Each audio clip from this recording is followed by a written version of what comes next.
It's an urgent story involving 1,000 monkeys brought into the U.S. illegally.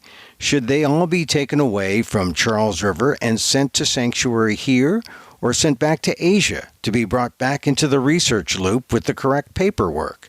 PETA is fighting for the best answer for the monkeys. The story next on the PETA Podcast.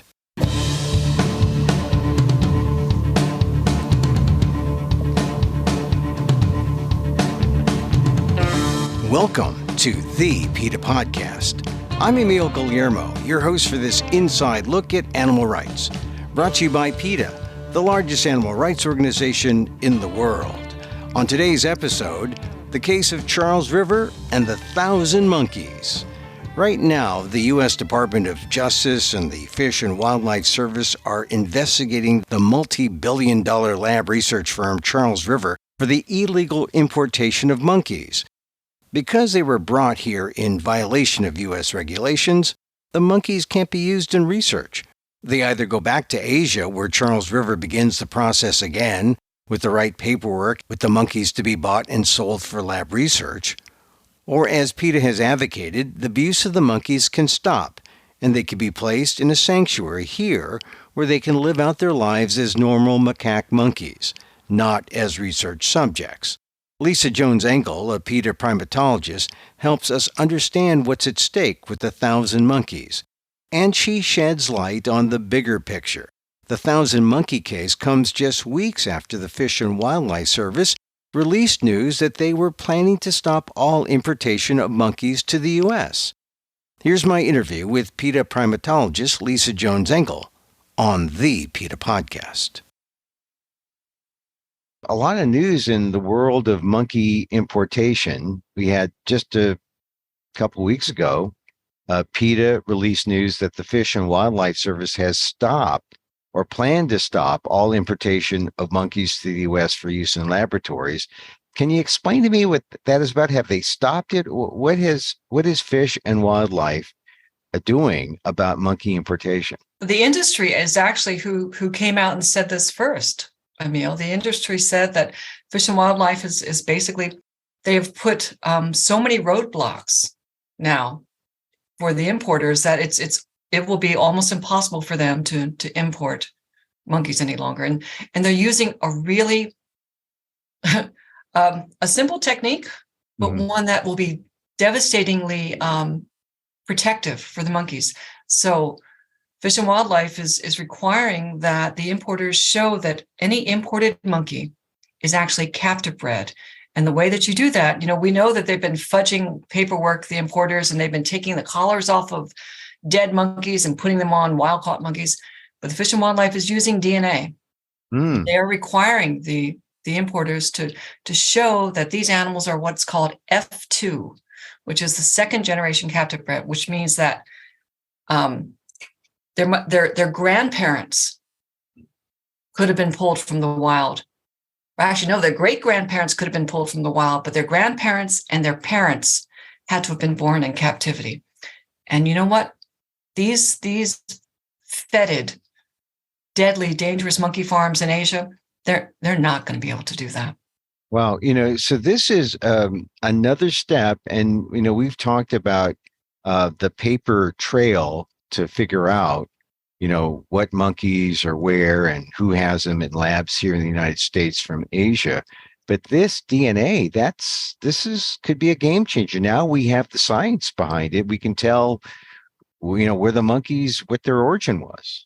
Exactly. So this is kind of a forensic DNA protocol that Fish and Wildlife is setting up. And the industry has already commented on it. And they've said it would take at least 2 years for the industry to be able to kind of get the test, the assay set up and get the testing kind of protocol in place. You know what? If it takes 2 years for them to do that, this 2-year lag should be enough to force the industry to say, all right, enough with this monkey business. We're going to pivot to non-animal tests, definitely non-monkey tests. And if you do that as well, it would probably help replenish the monkey population in Asia, the 2-year lag? These monkey populations in Asia have absolutely crashed. Laos is reporting virtually no monkeys left there. Vietnam, Cambodia, Thailand, they're all talking about monkeys are disappearing from the forest. And that is directly because this industry has been scooping them up. This 2-year lag, it'll be the kind of the breathing room that these wild populations need, because they have to start rebuilding them. The moms have to be allowed to give birth in the forest and keep their babies. And that's what this could do.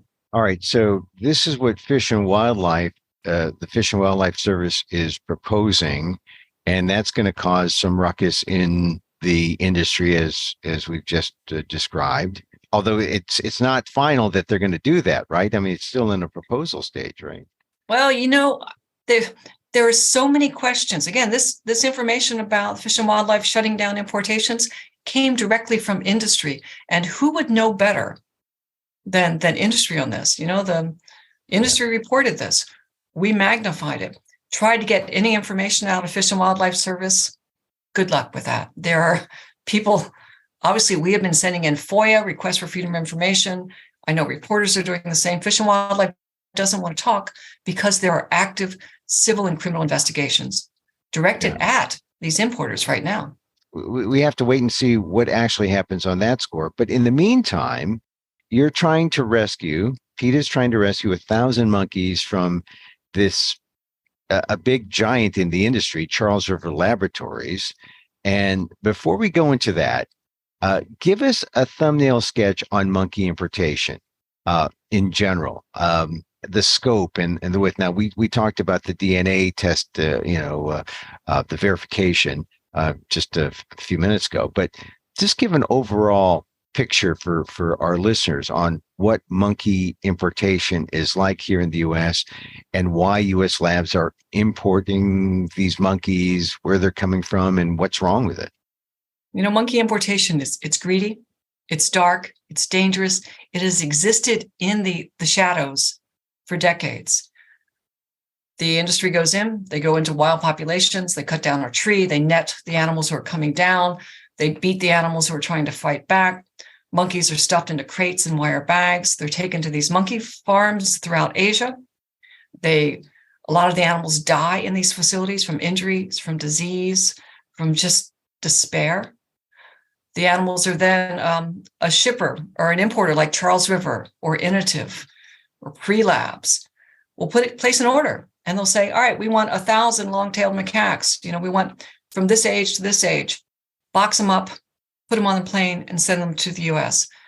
That starts a 48-hour odyssey of these animals being put into small crates, trucked to the airport, weighed on the tarmac, loaded into a belly of the plane, flown to the next stop. Sometimes at that next stop, the temperature will fly into Tbilisi. They'll go from the humid tropics to the cold. No one's paying attention. No one's caring for these animals. They're sick. They're screaming. They're peeing. They're pooping. They're bleeding. They show up in the U.S. Again, no one's looking. PETA we had some footage recently about the CDC, who is supposed to be looking and inspecting monkeys who come into the U.S. And we saw the inspectors literally kind of leaning back as far away as they could so that no one was looking into these cages to see whether these animals were alive. The monkeys are then dropped into trucks. They're transported to undisclosed locations throughout the U.S. to begin a quarantine period. And we know that during that quarantine period, animals are dying. They're dying of TB. They're dying of diarrheal diseases. They're coming in infected with malaria and tuberculosis and deadly bacterial diseases that are so dangerous, they're considered bioterrorism agents. This is the monkey pipeline. From beginning to end, it is misery and death. And for what? Are these animals leading to improvements in treatments in human health? No. This is a lose-lose-lose situation for everyone, for the monkey, for the importer, for the taxpayer. And for the public, they should be concerned because these monkeys represent a threat to public health. If some of them are coming in with diseases or, and people, they get upset when they hear about Wuhan and the labs. This could be even deadlier than that. Absolutely, because the sheer volume of animals, of monkeys that are being moved into the U.S. should be shocking to the public. 35,000 monkeys a year. In this century alone, almost 500,000 monkeys have come in. And every one of these monkeys, one of the things we learned through this indictment that happened back in November, where Initiative and Worldwide Primates were the unnamed, unindicted co-conspirators associated with the Cambodian monkey smuggling ring. We read the indictment very closely. You know what they're doing? You know how they actually do it? At the monkey farms, the veterinarians look at the animals and they, quote unquote, disqualify some animals. Disqualified is a euphemism for these animals were too sick, or they'd already died in transport, or they were infected with TB or herpes B so that they could not be shipped out. The veterinarians, according to the indictment, would take the collar off of the monkey, a wire metal collar that's attached around the monkey. They would take it off the disqualified monkey and put it on a wild monkey who had been trafficked in through the black market. And then that wild monkey, with the identity of this formerly supposedly captive bred monkey, would then get stuffed into a crate. Wow. So you had monkeys misidentified by the monkey farmers. Yeah. And then they would take a disqualified monkey and then they would give that identity to another monkey, and the monkey would go right. They would be allowed to come in. The monkeys who were too sick, too diseased to travel, their identity was taken and placed on another monkey that they knew nothing about. These are wild caught monkeys. They probably weren't even screening those animals. They were just, in this industry, the monkey is just a commodity. It's just a number. And that's why the Fish and Wildlife's focus on this DNA testing to absolutely force the industry to show that these are well captive bred. And if you're captive bred, then supposedly you are healthier. You have an impact of the wild population. But this industry, they're going to use whatever methods they can to get as many monkeys in as they can. Well, tell me again, how big a player is Charles River in this? So you mentioned thousands of monkeys that they bring in, but they sound like a major world player. Charles River is the world player in this industry. They're the biggest mover of monkeys in the world. So they have facilities in Cambodia, Vietnam, Mauritius.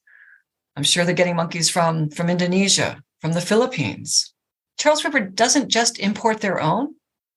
Charles River also buys from the other importers like Initiative and Worldwide Primates, who bring monkeys from overseas into the US, and then Charles River buys those monkeys once they're here. It's like the level of laundering to try to kind of scrub off the origin or the identity of these monkeys is just at every stage this is happening. Yeah, and monkey laundering, we've used that term before, you just used it here, but that's what it is in order to get these monkeys in. Now tell me, what is PETA trying to do to get them to release 1,000 monkeys? Why this number 1,000? A couple of weeks ago, PETA got a tip-off that Charles River was trying to move 1,000 monkeys from their facility in Houston, maybe even another facility, but certainly from their facility in Houston. They were going to truck the animals across the country to Dulles Airport and then fly them out of Dulles. And so we had people at kind of every point along this kind of domestic line kind of giving us this tip-off. And once we got confirmation that it was Charles River, because initially we just heard that it was a company. And once we heard that Charles River was not going to need a re-export permit, we knew that this was absolutely tied to Charles River's acknowledgement back in early or mid-February that they were under subpoena by the Department of Justice, and that a number of their shipments had been denied clearance by Fish and Wildlife Service. So PETA did what only PETA can do, which is to let everyone know. And so within the space of 12 or 18 hours, 40,000 emails and phone calls went out to Fish and Wildlife Service from PETA supporters. We contacted every stakeholder we could find, and directing everyone at Fish and Wildlife, asking Fish and Wildlife to stop. Do not let Charles River move these monkeys. Do not let these animals out of this country. PETA, working with Born Free, we're working to get these animals into sanctuary. And Born Free is a legitimate sanctuary that would take in the monkeys, and they could live out their lives not in a lab, but in an environment that is close to their natural habitat.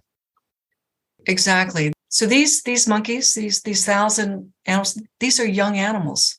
These were animals who were probably, a year, 2, maybe 3 years old. Again, they were ripped from their families, ripped from the forest. They've been in kind of individual cages, we believe, for several months.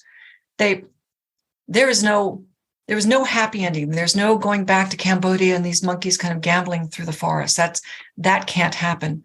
Ecologically, socially, behaviorally, these animals can't do that, but we can take responsibility and give them a kind of a humane life here in the US. And this is where Born Free USA, the sanctuary in Texas, basically answered PETA's call. I mean, we were knocking on every door in this country, and the sanctuary community is not big. The sanctuary community is always trying to scrape money together, but Born Free is a macaque sanctuary predominantly. So Born Free knows these monkeys. They know what these monkeys are capable of. They know that if you give them space, you give them each other.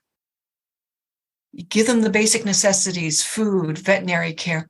These macaques can actually grow old together and have a semblance of life. And Born Free USA wants to do that.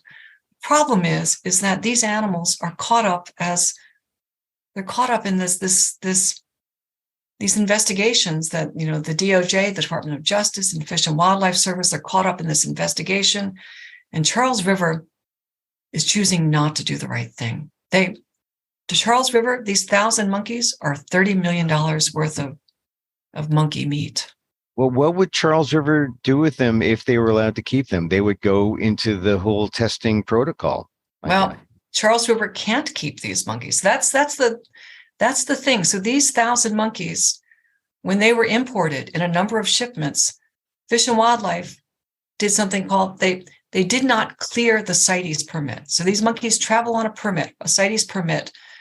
And we've talked about the CITES permit before. Every animal that moves around the world, every monkey that's imported comes in on one of these. And you have to label correctly on them, whether or not these animals were captive or wild caught. These animals came in on a falsified CITES permit. So they can never be used for experimentation in the US.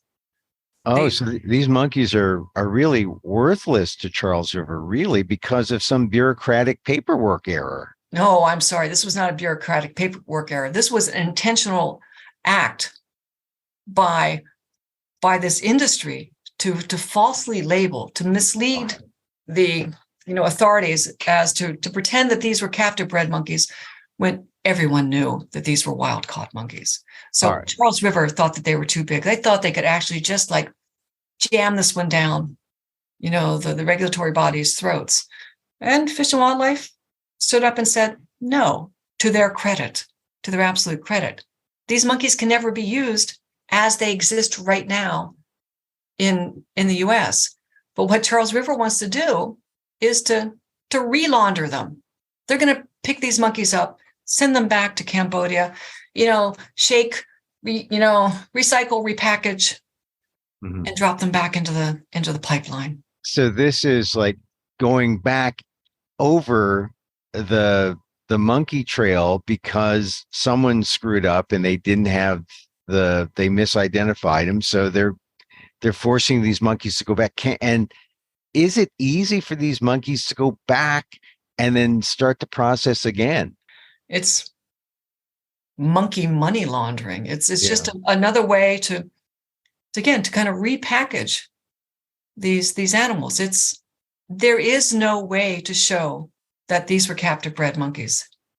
Fish and Wildlife would not have denied to clear the shipment if they thought that they were traveling on an accurate CITES permit. So in the end, what they're really trying to do is trying to save their investment that they paid all this money for the monkeys, and they're really grasping at straws. And then once they've been through this thing once, it's got to be very difficult to say, oh, these are the right, this is the right identity of the monkey, or Right. these monkeys are now good. There's only one choice for these animals, and that choice is sanctuary here in the US. And Charles River and the government who let them in, they have to be held responsible for this. They need to step up and pay for the lifetime care of these animals, because if they go back, this is what happens. They get loaded up, they get sent back to Cambodia, they get unloaded, they go to a farm. They're then going to be trucked over the border to a place like Vietnam or Thailand. And again, they're going to be kind of turned around, kind of tumbled a little bit. And then they're going to be kind of, they're going to be trying to send out of those countries. And whether it'll be to the US, let's hope not, but they may be going into China, or they may be they try to get them into Europe under false papers. But it's these animals they're caught in the system, and they're here on US soil right now. This is an endangered species of primate, and the US public should be screaming from the top of every roof at Charles River and at Fish and Wildlife and at DOJ saying, we will take responsibility for these animals. We will care for these animals, allow these animals to go into sanctuary, make that happen.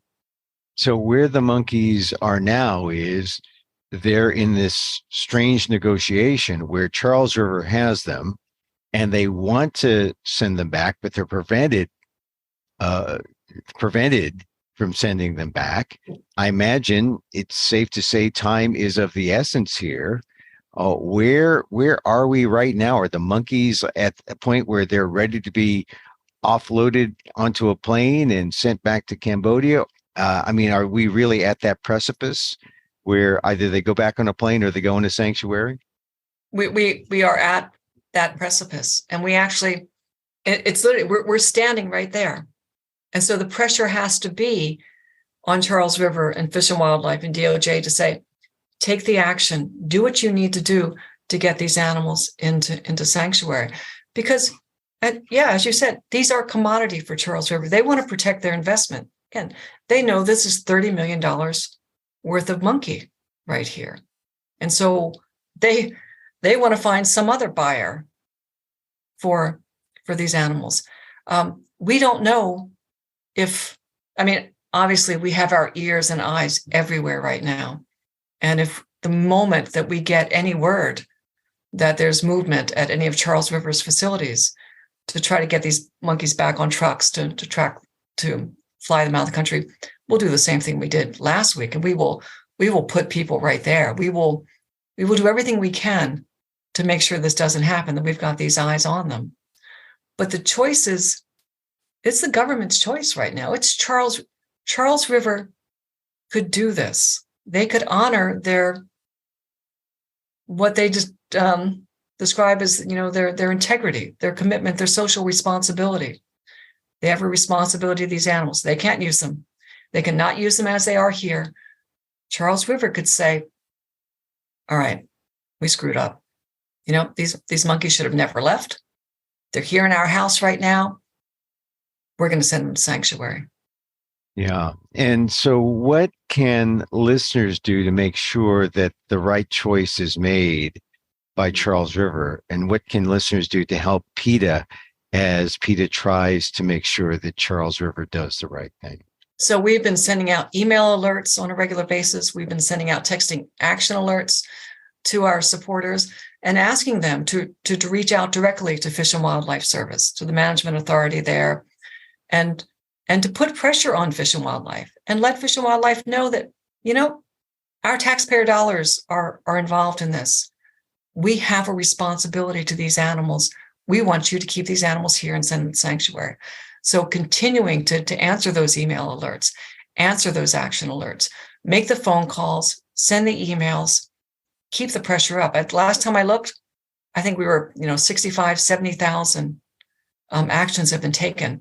let's hit 100,000. Let's hit 500,000. Let everyone in this country hear our voice, because no one's listening to these macaques right now. So we have to speak for them. Yeah. And if it goes on, I guess the longer it goes on, that's better for the monkeys because they're not going back to Cambodia. But is there a time limit? I mean, if we say time is of the essence, how long can this really go on, this standoff?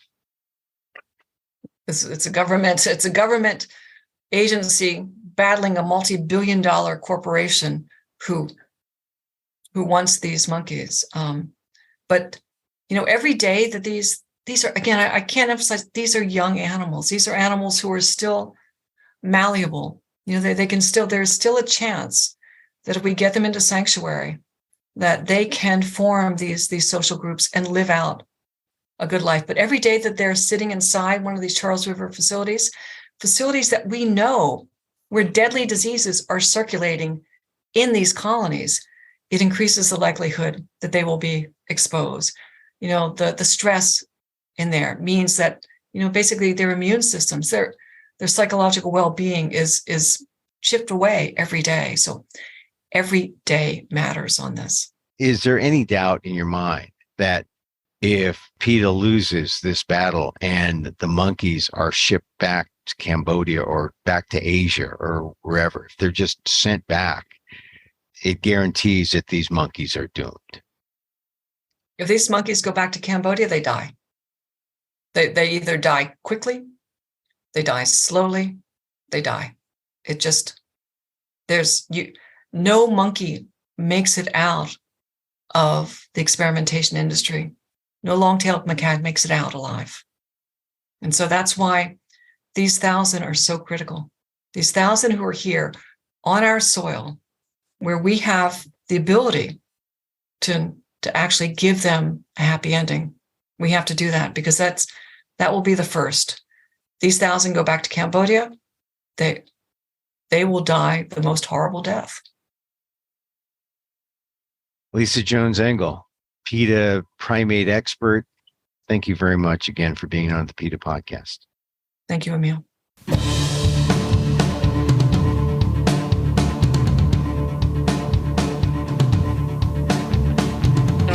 Lisa Jones-Engel, PETA primatologist, on the case of Charles River Labs and the 1,000 monkeys. Get the latest call to action at PETA.org. And that's our show for today. Thank you for listening. Don't forget to send a link of this show to your friends. Tell them you like the PETA podcast. Contact us at PETA.org. You can find me on Twitter at Emil Amok. That's EMIL AMOK, or see my vlog at amok.com, or see my work at ALDEF, the Asian American Legal Defense and Education Fund. That's aaldef.org/blog. And if you're in New York City around March, toward the end of March, see me in the off-Broadway production The Conductor. Ishmael reads The Conductor at Theater for the New City on First Avenue. Once again, thank you for listening. Check out all our episodes on your favorite podcast app or on Apple Podcasts, where you can subscribe to as well as rate and review the show. It helps get the word out about the issues you care about. Our music is provided by Carbonworks. Check them out on YouTube. And join us again next time for more insight into animal rights and the fight for a cruelty-free world on the PETA Podcast. I'm Emil Guillermo.